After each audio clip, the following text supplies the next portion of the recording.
Hello everyone, welcome to my channel. My name is Awry, and today we're going to have some more stories about our toxic life.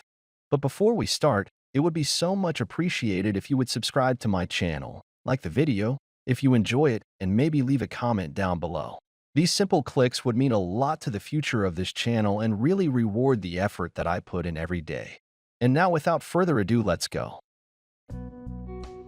Today's first story. In this story, after sending his wife to visit his brother in prison, a man discovers their affair upon catching them kissing. He promptly divorces her, and she moves in with the brother. However, the brother is arrested again shortly after, leaving both begging for his help. Realizing their selfishness, he cuts them out of his life and finds solace in supportive friends, ultimately overcoming the betrayal. Now let's get into the story. My wife and I were married for 13 years. In the 8th year of our marriage, my brother was sentenced to 5 years in prison. At this point in our life, my wife and I both worked full-time. But it just so happened that she was off during visiting hours at the prison. I asked her to start visiting him for me once a week. She could video call me while she was there, so I could see him, but it was hard for him to hear anything I said. I wrote him letters that she'd bring. I was able to get off work a few times to visit him, but it wasn't more than 5 times in 5 years. I felt bad, but my wife and I had an expensive mortgage, debt, and bills to pay. I also felt like it wouldn't make much of a difference if I visited him in person or sent my wife to visit on my behalf. She paid him a visit once a week until the day he got out. My wife started talking about him a little more closer to the time of his release. She was really concerned about him having a place to move into and asked several times if he could move in with us. I didn't feel comfortable with that. I knew that after 5 years in prison, my brother was going to need room to spread his wings and enjoy the company of a woman. Since I was financially stable, I got him an apartment nearby. My wife started going to his place any chance she got to bring him food or help keep his house clean. This is about the time I started to realize she was behaving more like a wife for him. I planned on talking to her about it, but my brother got to me first. While she was at work one day, my brother came over. I was surprised when he came right out and said I worked too much and was falling short of loving my wife. I asked him what he meant and why he was saying this. He said he got to know her quite a bit over the past 5 years, and she confided in him that she wished I worked less. I asked why she didn't feel like she could talk to me about it, and to that, my brother just shrugged. He said it might be my fault she was so attached to him. I didn't like him saying that either. I didn't know how to respond. I knew he was hinting towards how I'd sent my wife all those times to see him, in prison and myself. After this interaction with him, my wife continued going to his apartment while I was at work. She never told me about these visits. When I asked her not to go over there anymore, she didn't even flinch. She continued visiting him until my brother admitted to it. I forbade her to go over there anymore, but that didn't make a difference. I still had to work, so she still got to see him. Whenever I was home, the house was full of tension. We both knew she was betraying me by continuing to visit my brother. We both knew I suspected them of sleeping with each other, but neither of them would admit to something like that. The tension was filled with silence. One day, I decided to surprise my wife. I convinced myself that she wasn't cheating on me because they couldn't do that to me. They loved and cared about me. Starting an affair should have been impossible due to the genuine concern for me that I thought they had. I loved my wife, so I bought her roses and her favorite chocolate on the way home. I entered the front door quietly and snuck up behind her as she stood at the kitchen table. She was holding her phone, looking through pictures of her and my brother. She stopped to stare at the picture of them kissing in shock. I gasped. She turned around, so I slapped her with the roses. I told her to get out and started frantically scooping her clothes out of the dressers and into trash bags.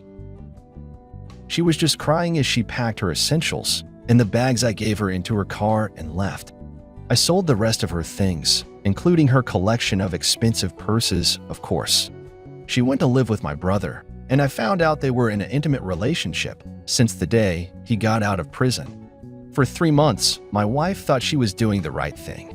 She thought she could live happily ever after with my brother, After our divorce was final, not even a week after that, my brother was arrested and taken back to jail.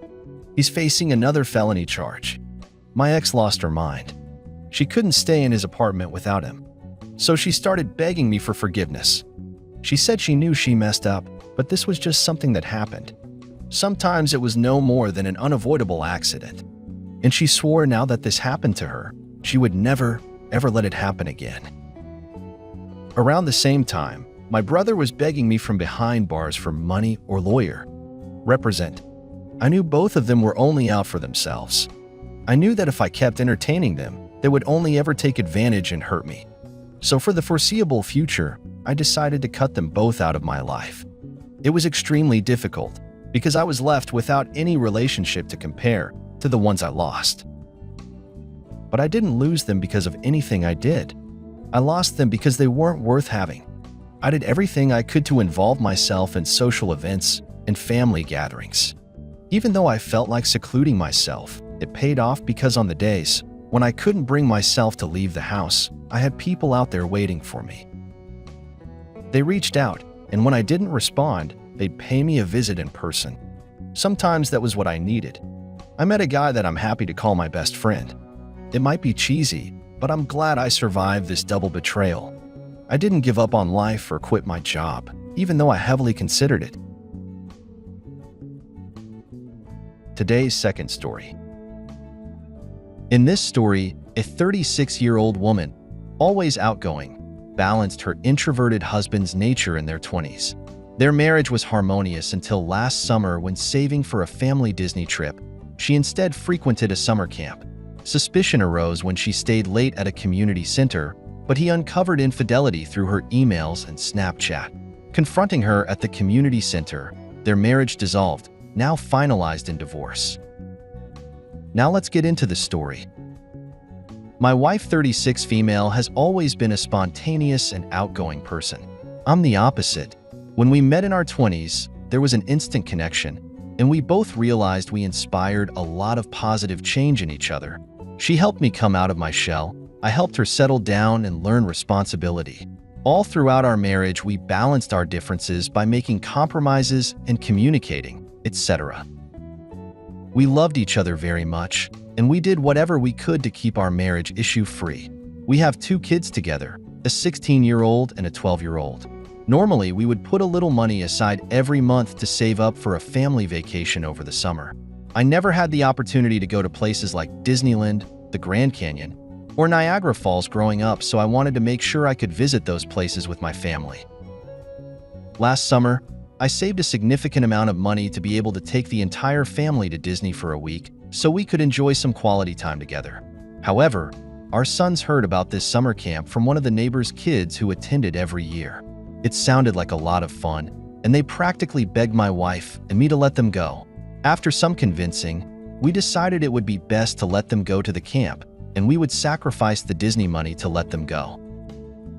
The summer camp actually ended up being a little bit cheaper than what I put aside for Disney, so we had a little extra that we could spend on something else. Our dishwasher broke beyond repair a few months before the decision, so I was excited to potentially buy us a new one. However, Jen still wanted to go on vacation. I tried to convince her that the dishwasher would be the best option. She kept telling me that she needed some excitement or an escape. In the end, I helped her see the reason, and we bought a new dishwasher. The kids were both gone for a month at the camp. During the first week, it was relatively quiet at home. Jen and I didn't really even speak that much. I was slammed with work, and Jen volunteered at a lot of different places during the day. I started to notice that something was going on when she was coming back from the community center, where she volunteered way later than she normally did. I questioned her about it, but she just told me that bingo ran late because one of the older gentlemen threw a fit about someone cheating. At the time, I didn't think much of it because I trusted her, but it kept happening. One night while I was home and Jen was presumably out volunteering, I was scrolling through Facebook on my phone and saw a post from the community center, where she was supposed to be, saying they had to close early due to a burst pipe. The timestamp on the post was for the early afternoon, so I knew that if Jen had gone to the community center, she would have had to come back not long after. I was instantly very suspicious about why she was still supposedly at the community center. I texted her, asking when she planned on being home. She lied to me, telling me that bingo might run late once again. She was up to something, and I needed to find out what it was. I went to her computer and looked through some of her messages on Facebook and Instagram, searching for anything that might indicate who she was with or what she was doing. I didn't see anything suspicious there, but when I opened her emails, I found something alarming. She had dozens of emails from Tinder about new matches and messages from various men. My heart dropped thinking that she was using an app like that. I downloaded the app on my phone and used her email to try and log in. We were open with our password, so I thought that I might have a good chance of hacking into her account, and to my luck I did. I was completely shocked when I looked through the messages. She had been messaging several men, setting up dates with them, and presumably sleeping with them. The dates on the messages corresponded to the dates when she told me she was out late at the community center. In some of the messages, they were even exchanging Snapchat usernames and things like that. I took some screenshots while I was still logged into her account. Then I logged out of everything and tried to pretend like I didn't see what I did. If she was going to turn her back on our marriage so easily like that, I wasn't going to give her enough to try to explain her behavior away. By the time she got home, I was in bed pretending to be asleep, so I wouldn't have to hear her lie to my face about where she was. After a shower, she climbed right into bed and pretended the same. I let my curiosity get the better of me, and while she was asleep, I snuck out of the room with her phone to view some of the Snapchats she had been sending. As I viewed it, I recorded what I was saying with my phone for my own evidence. She had been exchanging a lot of graphic pictures of herself with the men she was sleeping with, but that wasn't even the worst part. The worst of it was when I found a message where she confessed to one of the men that she was married, and she was just looking for a little excitement in her life. He thought it was hot. If she wanted excitement so bad, I would give it to her. Maybe not in the way she hoped, though. I messaged all 3 of the men she had been messing around with and sent them all my phone numbers, telling them to text me instead. My wife had no idea I'd done that, and I'd been texting them in secret for days to prepare for my confrontation. As my wife, I invited all 3 of them to the community center under the guise of wanting to hook up with them. Still, my wife had no clue. It was a bingo night, so I knew it would be packed there, and all of her friends who volunteered at things like that with her would be in attendance. I told my wife to dress up because I was taking her out. She was reluctant at first, but I convinced her that it would be fun. She was surprised to see I'd taken her to the community center. She was even more surprised when we walked in, and all 3 of the guys she'd been cheating on me with were waiting in the lobby. They didn't know each other, so they weren't talking, but when they all saw my wife, they perked up and walked over to her. The one who knew about me lingered behind, but when I made eye contact with him, he decided to walk over. There was a huge confrontation. My wife turned and yelled at me for invading her privacy. 2 of the guys had no idea she was married and told her they never would have crossed that boundary had they known. Everyone in the community center was watching the argument. My wife stormed off and went back home, expecting me to follow so we could continue fighting there. But I had already made arrangements to stay with my brother after, so I went right there. I finally feel like I'm able to talk about this now because the divorce was just finalized last week.